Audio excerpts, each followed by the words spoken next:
예, 여기가 지금 전북 익산시 여산면 형제 농약사인데요. 네. 지금 농약사를 몇 년간 운영하셨나요?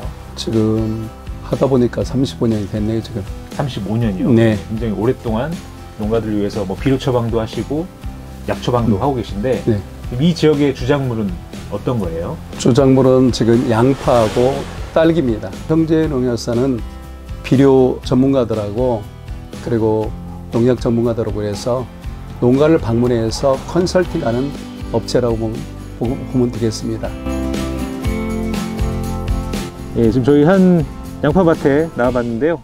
직접 이제 비료 처방해 주시고 이제 약 처방해 주시는 곳인가 보네요. 네. 네. 지금 이곳의 상태는 좀 어떤가요? 지금 3월 말 정도로 봤을 때는 작황은 아주 좋다고 봅니다, 지금.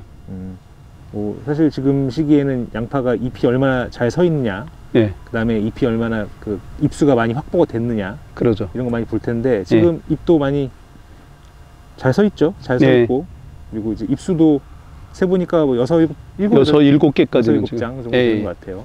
타농가는 지금 어떤 게 좀 문제가 되고 있을까요? 지금이 그 목련 잎일 무렵이 되면은 제일 두려운 것이 뭐냐면 노균이에요. 그때 비가 온다든지 그럴 때 되면 아주 최악이라고 볼 수 있습니다. 그때는.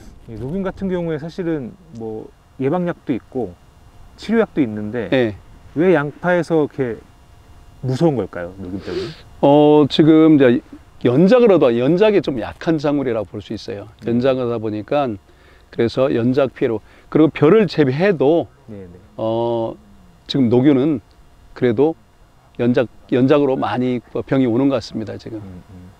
그것도 그렇고 사실 이제 노균병이 초반에 이 병증이 확연하게 드러나기 전부터 사실은 오잖아요. 그러죠. 노균병이.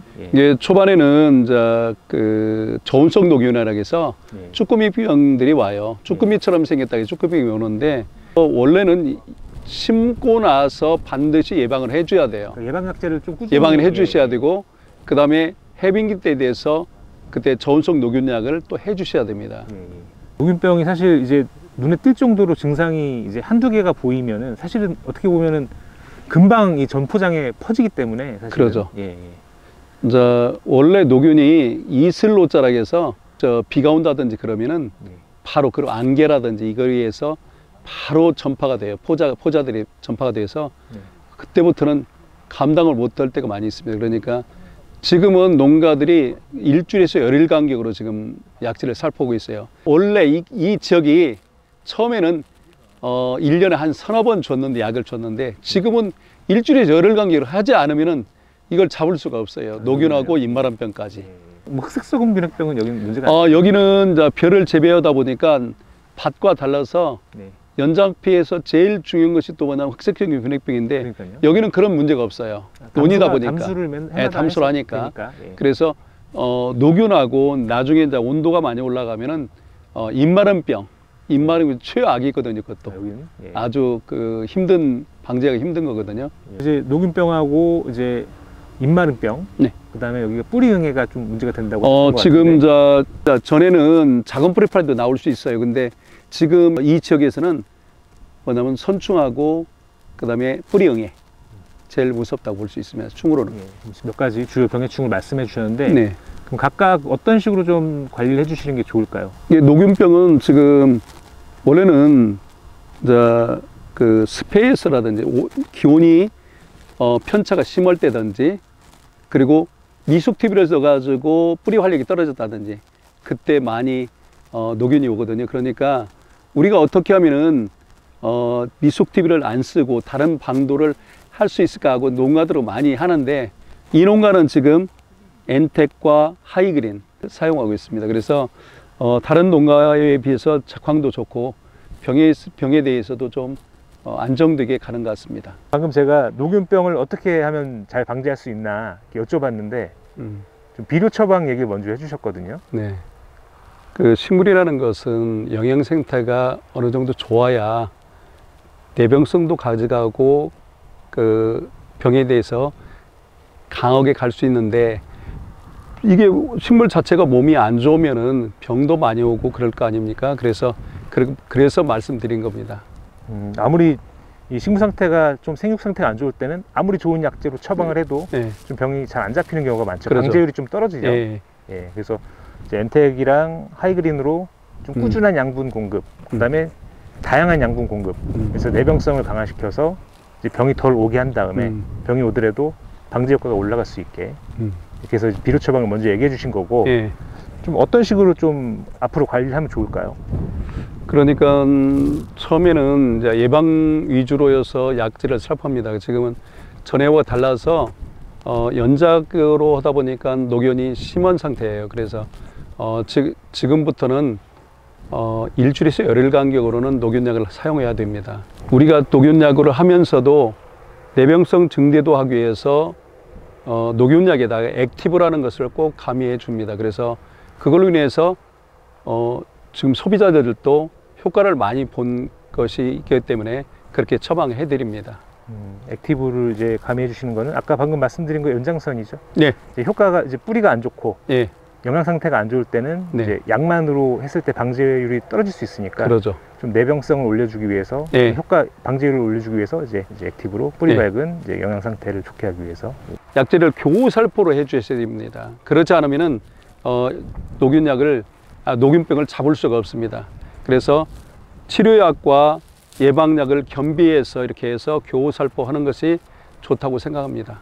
서두에 말씀드린 것처럼 목련이 필 때 무렵이면 녹균이 다 발생한 시기라고 볼 수 있습니다. 그래서 그때 또 비가 온다든지 그러면 더 심한 시기이기 때문에 지금부터 방제를 안 하면은 녹균을 잡을 수가 없습니다. 이제 녹균병 얘기해 주셨고, 이제 입마름병은 좀 어떤 식으로 관리하시나요? 입마름병은 이제 온도가 올라가면서 그리고 이제 비대 시점이 되다 보면 뿌리로 양분이 전이되면서 그 식물은 필요 현상이 오거든요. 그러면서 입마름병이 다 발생합니다. 그때 치료를 못하면은 아주 힘듭니다. 그렇죠. 이제 잎이 넘어지고도 한참 이제 구비대가 일어날 텐데 입마름병 일찍 오면 구비대가 제대로 안 되죠. 될 리가 없겠죠. 저장성도 떨어지고. 그러죠. 방제를 좀 어떤 식으로 하면 좋을까요? 입마름병도? 입마름병도 지금 여러 가지 약이 있는데 그것도 이제 교살포여서 그것도 녹균약과 같이 혼용해서 사용하면 됩니다. 혹시 녹균병도 되고 입마름병도 되고 동시에 되는 약제도 있나요? 녹균약하고 따로예요. 녹균약하고 입마름병약은 따로 쓸 수밖에 없습니다. 그래서 그때는 노동력을 절감하기 위해서 혼용할 수 있는 약들을 권장해 드립니다. 입마름병약은 자주 들어가야 되나요? 입마름병약도? 이제 중후반기에 가서는 자주 그때는 같이 해야 돼요. 녹균약하고 입마름병약하고 같이 겸비해서 일주일에서 열흘 간격으로 해야 됩니다. 그러자면 안 되는 거거든요.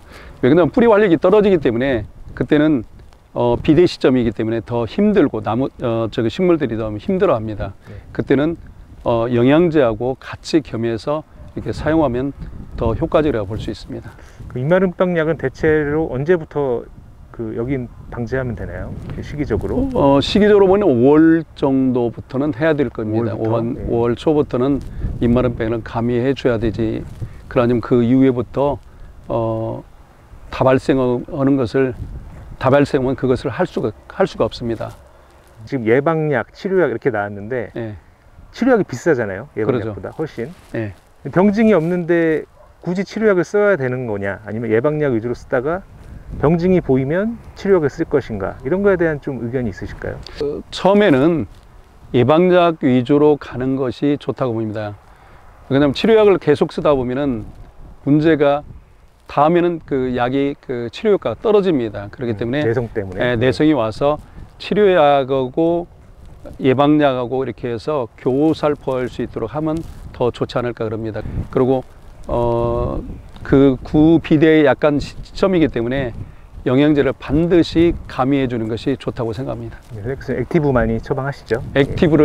저는 액티브가 최고라고 생각합니다. 액티브 제공하고 계시고, 마지막으로 이제 뿌리응의 선충 있는데요. 사실 이 토양 여기 멀칭 안에서 발생되는 것들이기 때문에 사실 한번 발생하면 방제가 쉽지는 않을 것 같은데, 그러니까 뿌리응에는 첫째로 제일 중요한 것이 뭐냐면 미숙 DB를 안 쓰는 것이 제일 중요하다고 생각해요. 그렇죠, 제일 중요하죠. 예. 예, 그래서 방지할 수 있는 것은 입재로여서 또 방지를 해주시고, 그 다음에 사령탑이라든지 그걸로 인해서 옆면 살포하실 때 같이 후보덕해 주시면 효과가 있다고 생각합니다. 입재를 초반에 뿌리시고 중간중간 뭐 물약을 뭐 수북이 뿌리시는 방법밖에 없네요. 네, 그 방법밖에 없죠. 그 지하부에 이루어지기 때문에 방지하기 상당히 어렵습니다. 그래서 아까 모두에 말씀드린 것처럼 첫째가 제일 중요한 것이 미숙 DB를 하지 않아야 된다는 게 제일 중요합니다. 그래서 퇴비를 잘 쓰는 게 매우 중요하다. 그래서 저희가 항상 더블링 같은 거 설명드리는 거고, 주요 병해충 관리에 대해서 뭐 간단하게 말씀해 주셨는데, 사실 뭐 양파를 성공적으로 재배하기 위해서는 다른 기타 관리도 많이 있죠. 그런 건 다음 시간에 제가 한번 여쭤보겠습니다. 그래요.